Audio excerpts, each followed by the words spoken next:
কার্বোহাইড্রেটের পরে next topic আমরা যেটা পড়ছি লিপিড।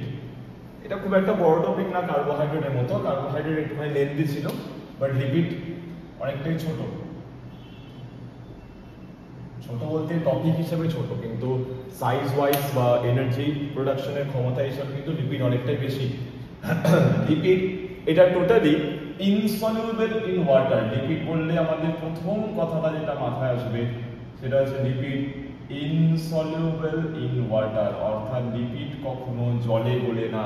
তেল হোক বা ঘি হোক, যাই কিছু হোক না কেন, জলের উপরে ছেড়ে দিলে সেটা জলে ভাসবে, কখনোই জলে গলে যাবে না। So lipid that is always insoluble in water. এবার এই লিপিড হতে পারে সিম্পলি ফ্যাটি অ্যাসিড দিয়ে তৈরি হতে পারে, শুধুমাত্র ফ্যাটি অ্যাসিড দিয়েও লিপিড তৈরি হতে পারে, অথবা লিপিড ফ্যাটি অ্যাসিডের সাথে অ্যালকোহলের এস্টারিফিকেশনেও হতে পারে। The lipid could be only fatty acid or esterification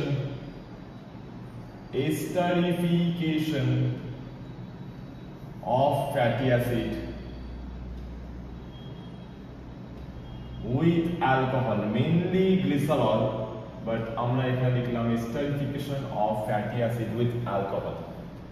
so fatty acid জিনিসটা কি? ফ্যাটি অ্যাসিড মানে হচ্ছে একটা কার্বক্সিল গ্রুপ থাকবে, একটা carboxyl group C double bond O আর ওইচ, অর্থাৎ COH গ্রুপ থাকবে। কার্বক্সিল গ্রুপের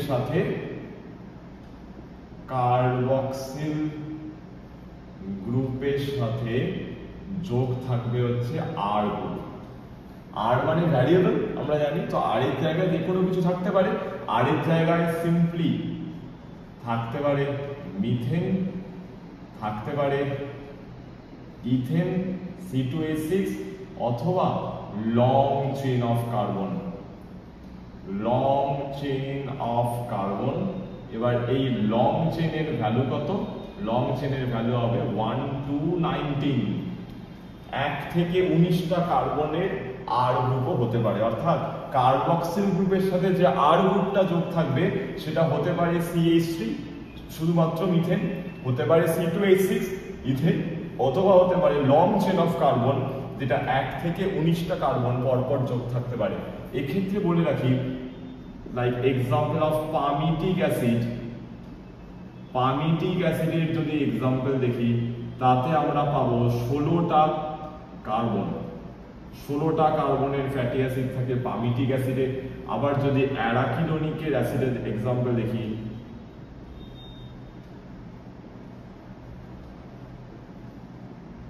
তাতে কিন্তু প্রায় 20টা কার্বন থাকতে পারে। So generally 1 to 19, but this number can slightly vary. এটা ভ্যারি করে লং চেইন অফ কার্বনও কিন্তু থাকা সম্ভব। এইবার এই ফ্যাটি অ্যাসিড কখনো কখনো যোগ হতে পারে হচ্ছে গ্লিসারলের সাথে। লাইক গ্লিসারল মানে একটা, আমরা আগের দিনই কার্বোহাইড্রেট করতে গিয়ে গ্লিসারলডিহাইড করলাম, যেটা 3 কার্বনে বা ট্রায়োসের এক্সাম্পল পড়েছি। So now glycerol, this is a 3 carbon alcohol. Glycerol this is a 3 carbon alcohol, অর্থাৎ 3টে কার্বন, 3টে কার্বনের OH গ্রুপ থাকবে, তার সাথে থাকবে হচ্ছে সবকটা হাইড্রোজেন।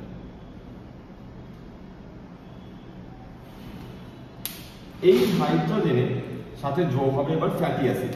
তো ফ্যাটি অ্যাসিড যখনই যোগ হচ্ছে, ফ্যাটি অ্যাসিডে তো আমরা জানি কার্বক্সিল গ্রুপ থাকবে, কার্বক্সিল গ্রুপের পর এখানে আর গ্রুপ, আমি R1 লিখলাম।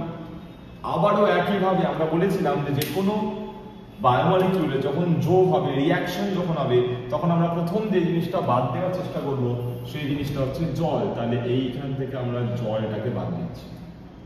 এখান থেকে আমরা আবার ওই গোলের মধ্যে জল আছে H2, তাহলে এই জলটাকে আমরা এখান থেকে বাদ দিয়ে দিচ্ছি।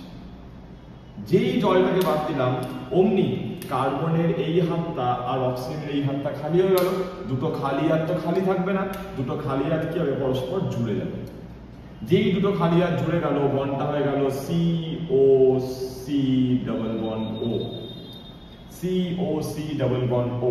এই যে বন্ডটা ফর্ম হলো, এই বন্ডটাকে বলা হয় এস্টার বন্ড।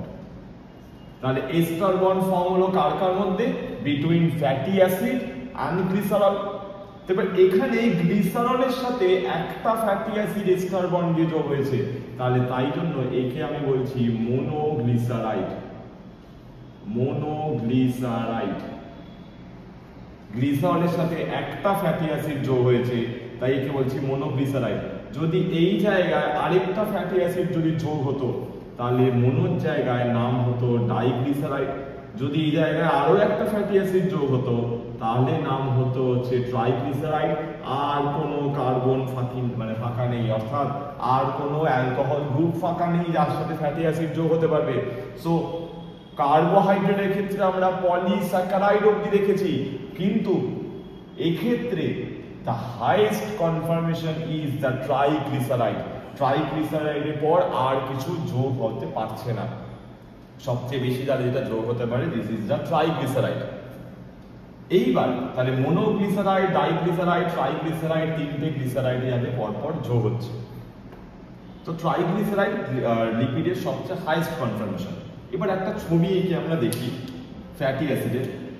যদি দেখি যে fatty acid AC double bond OH, এই যে ফ্যাটি অ্যাসিডটা এর সাথে যে কার্বনগুলো যোগ হয়ে আছে, আমি 1 2 3 4 5 6টা কার্বন রাখলাম। এই যে কার্বনগুলো যোগ হয়ে আছে, এই প্রত্যেকটা কার্বনের সবকটা হাত যদি হাইড্রোজেন দিয়ে ভর্তি থাকে, এই প্রত্যেকটা কার্বনের সবকটা হাত যদি হাইড্রোজেন দিয়ে ভর্তি থাকে তাহলে আর নতুন করে কোনো হাইড্রোজেন ঢোকার জায়গা নেই। সেক্ষেত্রে এই রকম ফ্যাটি অ্যাসিডকে আমরা বলে থাকি স্যাচুরেটেড ফ্যাটি অ্যাসিড, অর্থাৎ আর কোনো নতুন হাইড্রোজেন নেওয়ার জায়গায় নেই। এই ফ্যাটি অ্যাসিড ম্যাক্সিমাম যতগুলো হাইড্রোজেন নিতে পারে সবকটা নিয়ে রেখেছে, তাই এই রকম ফ্যাটি অ্যাসিডকে আমরা বলি কি স্যাচুরেটেড ফ্যাটি অ্যাসিড, যার আর কোনো হাইড্রোজেন নেওয়ার জায়গায় নেই। এক্সাম্পল কি পাবো? স্যাচুরেটেড ফ্যাটি অ্যাসিডের এক্সাম্পল পাবো পামিটিক অ্যাসিড, আর এক্সাম্পল পাবো স্টিয়ারিক অ্যাসিড, যার ফ্যাটি অ্যাসিড পুরো হাইড্রোজেন দিয়ে ভর্তি। কন্ট্রাডিক্টরি এরকম থাকতেই পারে যে ঠিক উল্টো ভাবে বলতে গেলে যে এখানে আমি 5-6টা আবার কার্বন রাখলাম, কিন্তু এই কার্বনগুলোর সবকটা হাত হাইড্রোজেন দিয়ে ভর্তি না। যেমনি এই কার্বনের দুটো হাত খালি আছে, দুটো হাতে হাইড্রোজেন থাকবে, এই কার্বনের একটা হাত খালি আছে, হাইড্রোজেন থাকলো, এই কার্বনের একটা হাত খালি আছে, এরও একটা হাত খালি আছে, এরও একটা হাত খালি আছে, বাকি এর তিনটে হাতে হাইড্রোজেন। তাহলে বিষয়টা এমন হতেই পারে যদি আমি এই বন্ডটাকে ব্রেক করি, এই বন্ডটাকে ব্রেক করলে এই জায়গায়, এই জায়গায়, এই জায়গায়, এই জায়গায়, এই চারটে জায়গায় আরো হাইড্রোজেন অ্যাড হতে পারে। তার মানে যে ফ্যাটি অ্যাসিডে কার্বনের ডাবল বন্ড বা ট্রিপল বন্ড প্রেজেন্ট আছে, সেই ফ্যাটি অ্যাসিডে আরো হাইড্রোজেন অ্যাড হতে পারে। যেখানে ডাবল বন্ড বা ট্রিপল বন্ড প্রেজেন্ট সেখানে আরো হাইড্রোজেন অ্যাড হতে পারে। তাকে আমি কি বলে থাকবো? তাকে বলবো unsaturated fatty acid. Unsaturated fatty acid অর্থাৎ এখানে সবটা হাইড্রোজেন দিয়ে ভরেনি, আরো হাইড্রোজেন এখানে অ্যাড হতে পারে। এক্সাম্পলে কি পাবো? খুব কমন দুটো এক্সাম্পল বলবো, লিনোলেইক অ্যাসিড আর লিনোলেনিক অ্যাসিড। এটা মুখস্থ করার জন্য টাং টুইস্টার হিসাবে কিন্তু খুব ভালো। Linoleic acid, linolenic acid. সবাই 10 বার টানা বলার চেষ্টা করে দেখবে, কেউ টানা বলতে পারছো কিনা। Linoleic, linolenic. আরেকটা আছে অবশ্যই অ্যারাকিডোনিক অ্যাসিড।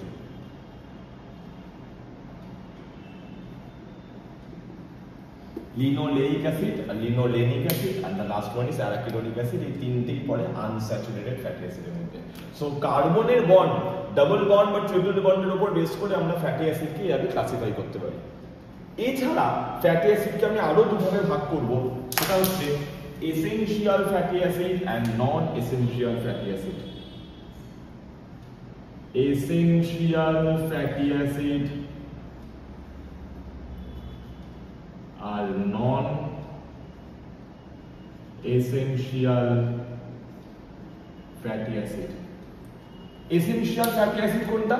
যে ফ্যাটি অ্যাসিডগুলো আমাদের বডিতে তৈরি হয় না, যেগুলো আমাদের বডিতে তৈরি হয় না, সেগুলো বাইরে থেকে আমাদের খাবারের মাধ্যমে নিতেই হবে, নাহলে আমরা সেগুলোর কাজ করবো কি করে।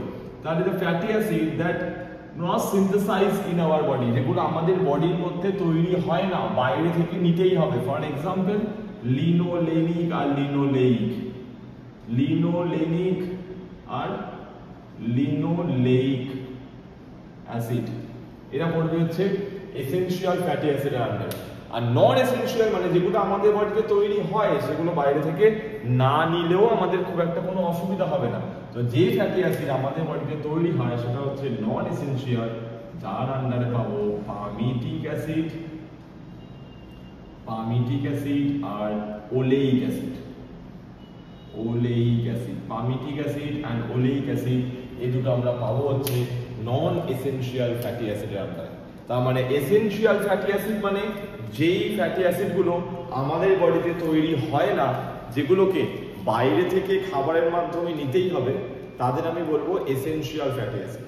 আর যেগুলো আমাদের বডিতে তৈরি হয়ে যায়, যেগুলো আর বাইরে থেকে নেবার কোনো প্রয়োজন পড়ে না, তাদেরকে আমি কি বলবো, নন এসেনশিয়াল ফ্যাটি অ্যাসিড। আরেকটা ভাবে আমরা লিপিডের ক্লাসিফিকেশন করব, লিপিডের, এটা এই হলো কিন্তু ফ্যাটি অ্যাসিডের ক্লাসিফিকেশন ছিল। লিপিডের ক্লাসিফিকেশন আমরা আরেকভাবে করব। লিপিড তিন রকম লিপিড হতে পারে। The first one, that is simple lipid. Second one, that is conjugated lipid. Conjugated lipid. And the third one, that is the derived lipid. Derived lipid. যদি শুধুমাত্র ফ্যাটি অ্যাসিড আর glycerol যোগ হয়ে lipid তৈরি হয়, শুধুমাত্র fatty acid আর glycerol যোগ হয়ে যদি লিপিড তৈরি হয়, তখন সেই লিপিডকে আমি বলবো সিম্পল লিপিড। যদি লিপিডের সাথে অন্য কোনো বায়োমলিকিউল লাইক কার্বোহাইড্রেট বা অন্য কিছু যদি যোগ হয়, লাইক লাইকোলিপিড, ফসফোলিপিড, এগুলো যদি যোগ হয়ে থাকে, তখন তাকে বলবো কনজুগেটেড লিপিড। আর যদি সিম্পল লিপিড বা কনজুগেটেড লিপিড মানে এগুলোর হাইড্রোলাইসিস করে যদি আরো কোনো লিপিড তৈরি হয়, তখন তাকে বলবো derived lipid, like cholesterol. Derived লিপিডের একটা এক্সাম্পল বলছি, খুব ইম্পর্টেন্ট, লিপিডের মধ্যে না বললেই নয়, সেটা হচ্ছে কোলেস্টেরল। কোলেস্টেরলে যে স্ট্রাকচারটা থাকে সেটা খানিকটা এরকম।